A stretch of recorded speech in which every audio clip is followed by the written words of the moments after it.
Wala, ano to? Butete. Wala ka, parang hindi to butete. Ano to? Nag-release siya.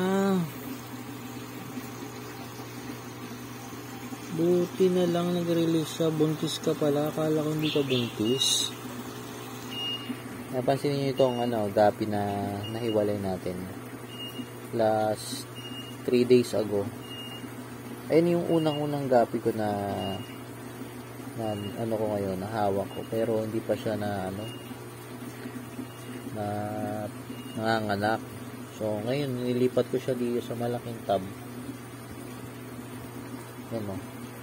Mag-release siya ng mga fry. Hindi ko naabutan kasi mayroon ako dito nakitang isa pang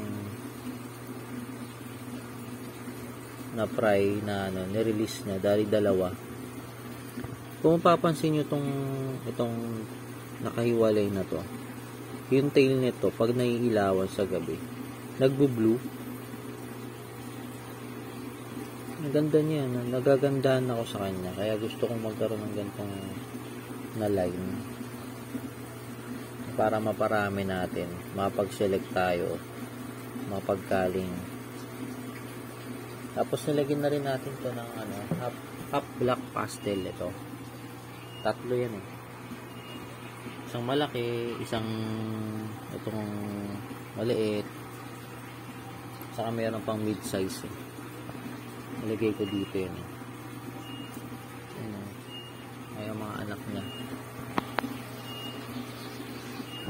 Nakakatuwa kasi parami ng parami sila bukod sa isa nating breed. Bali pangatlo na to na nanganak. So pararamihin natin na pararamihin to. Magse-select tayo ngayon ng ng mga gandang line na malaki na, bilis. Nag-green na to eh, no? Ayun, no?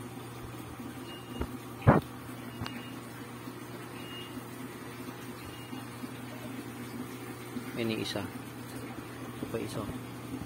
I'm not sure kung lalaki itong isa. Maliit pa kasi. Unang batch ko yan. So, yun lang. Ni-flex ko lang ngayon ng ating ngayong umaga yung ating na breed. Siguro magano pa to, mag-release pa to kasi nakita ko kanina dalawa na yung nirelease dito sa loob. So nakatakas siya. Check natin ulit mamaya, baka mag-release ulit. Stress siya, ayun o. Ayaw niyang gumalaw. Gusto niya kasi safe yung niya, mga babies. Paano, maraming salamat. Thank you very much.